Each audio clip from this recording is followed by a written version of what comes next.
عائشہ نے خود پر قابو کرتے ہوئے جواب دیا تو دوسری جانب موجود شخص کے چہرے پر حیرانی در آئی۔ تم مجھ سے بات کرنی ہے؟ اسے جیسے یقین ہی نہ آیا ہو۔ ہاں جی، تو کرو نا، میں تمہیں سننا چاہتا ہوں۔ وہ محبتوں سے اٹے لہجے میں گویا ہوا تو عائشہ کو نہ جانے کیوں اس کا اس طرح سے کہنا اچھا لگا۔ وہ میں نے پوچھنا تھا کہ آپ کو کیسے پتہ لگا کہ میں نایاب کے گھر ہوں؟ اس کے لہجے میں تجسس تھا۔ شہیر اس کے بھول پر مسکرا کر بولا، میری آنکھیں ہمیشہ تم کو دیکھتی رہتی ہیں۔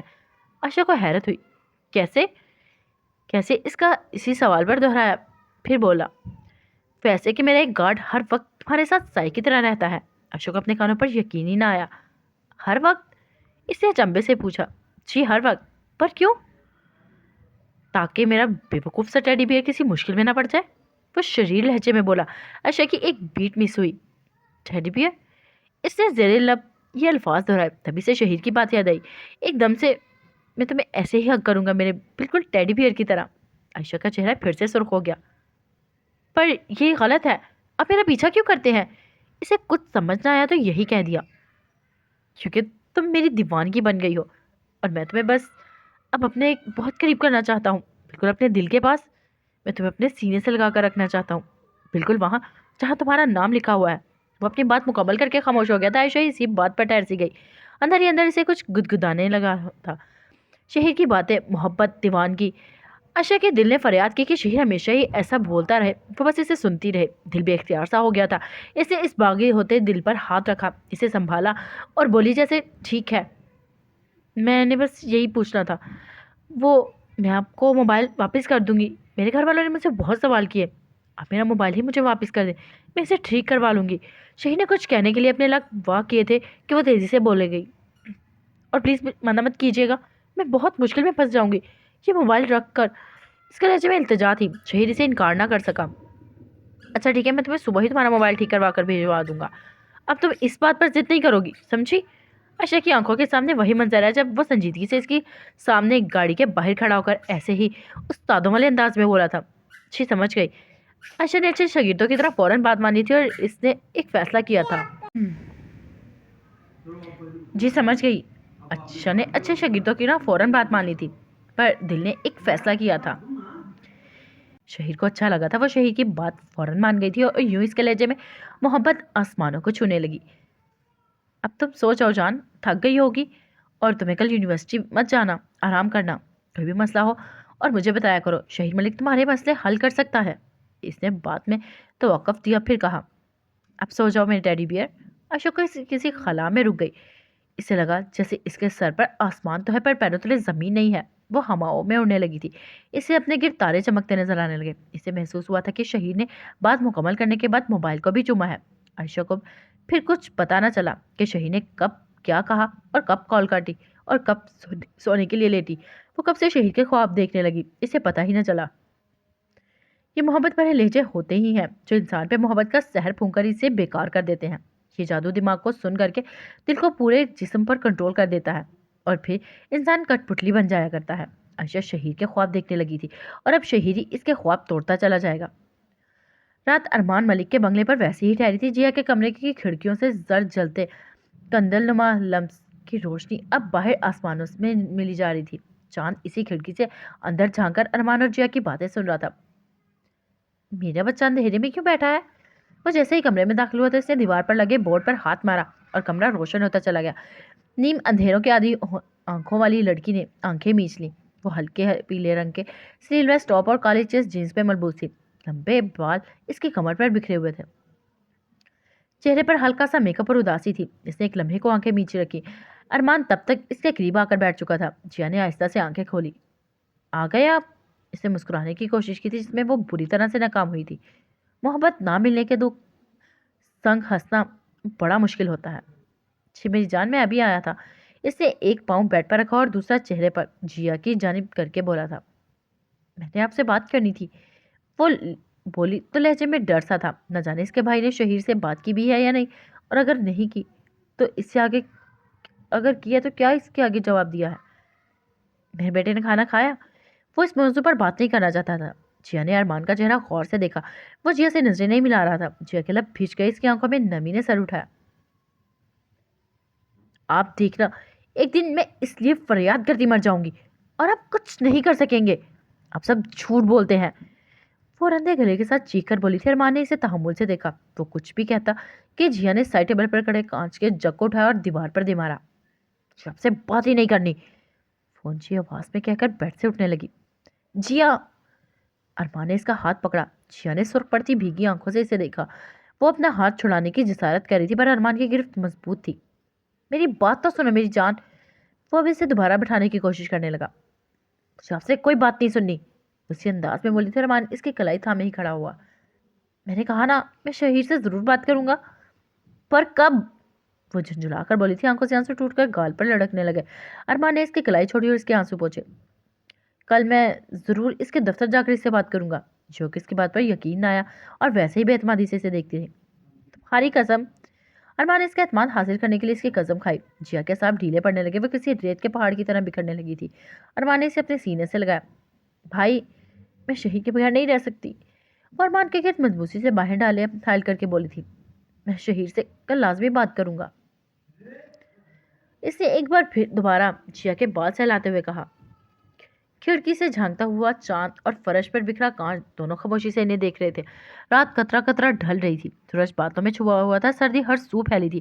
امریکہ کا موسم رات سے ہی خراب تھا. وہ لانگ کوٹ پہن کر دروازے کا لاک کرتی لکڑی کے سرمئی سیڑھیاں اتر رہی تھی. اس کے کالے سیدھے بال کمر پر بکھرے تھے. تیکھے نکوش اور گوری رنگت والی لڑکی آنکھیں بڑی اور گہری کالی چمکتی ہوئی تھی.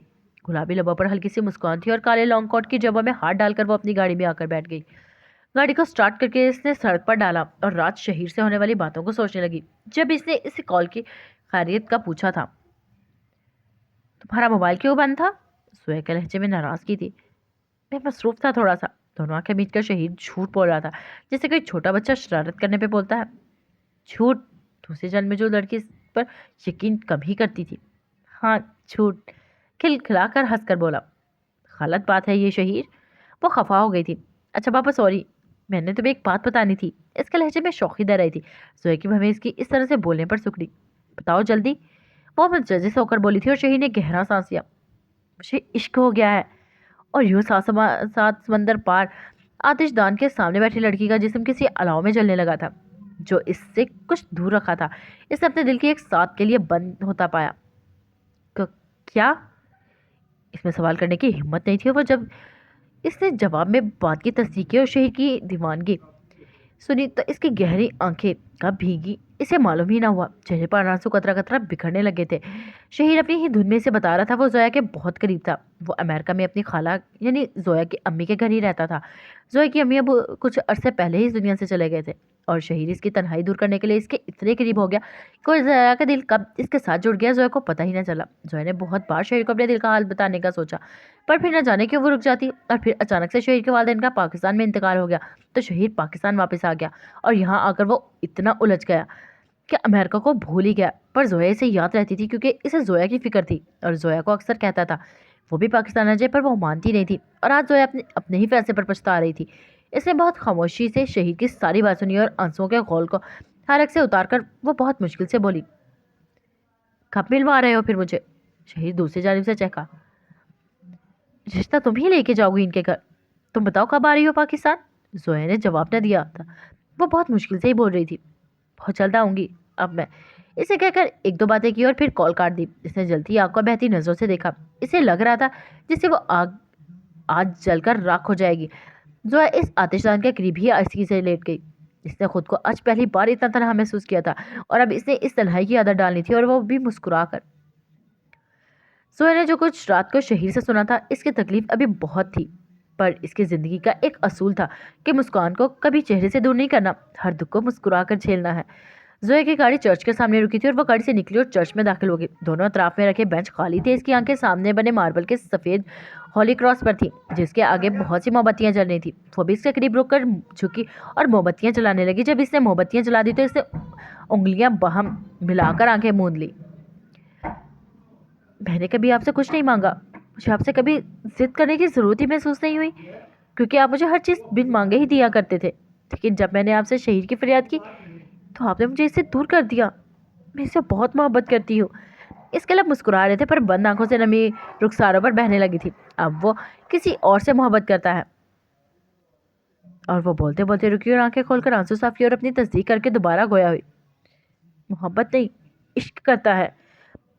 میں نے سوچا ہے میں کبھی پاکستان نہیں جاؤں گی. میں ان کے درمیان کبھی نہیں آنا چاہتی، بلکہ میں شہید کے قریب ہی نہیں ہونا چاہتی، کیونکہ میں اگر شہید کے قریب ہوئی تو میرا دل بے بس ہو جائے گا. میں پھر شہید کو پانے کی کوشش کرنے لگوں گی، اور میں ایسا کر کے اپنی اور ان کی زندگی مشکل میں نہیں کرنا چاہتی. انہیں درمیان سے نکل جانا ہی بہتر ہے. اس کی آواز پھر سے رن گئی تھی. اس نے گہرا سانس لے کر خود پر قابو پایا اور چہرہ صاف کر کے پلٹ گئی. اسے آفس کے لیے دیر ہو رہی تھی. وہ چرچ سے نکل کر دوبارہ اپنی گاڑی میں بیٹھ گئی. باہر سردی بہت تھی، پر زویا کو لگ رہا تھا جیسے اس کا جسم آج آگ میں جل رہا ہے. شہید کی محبت اور فریاد دل سے نکالنا اس کے لیے بہت مشکل ہو جائے گا. اوکے گائز، آج کے ایپیسوڈ کے لیے پھر ملتے ہیں نیکسٹ ایپیسوڈ میں. اب تک خیال رکھیے گا، دعا میں یاد رکھیے گا. ہمیں فیڈ بیک لازمی دیجیے گا. فی امان اللہ.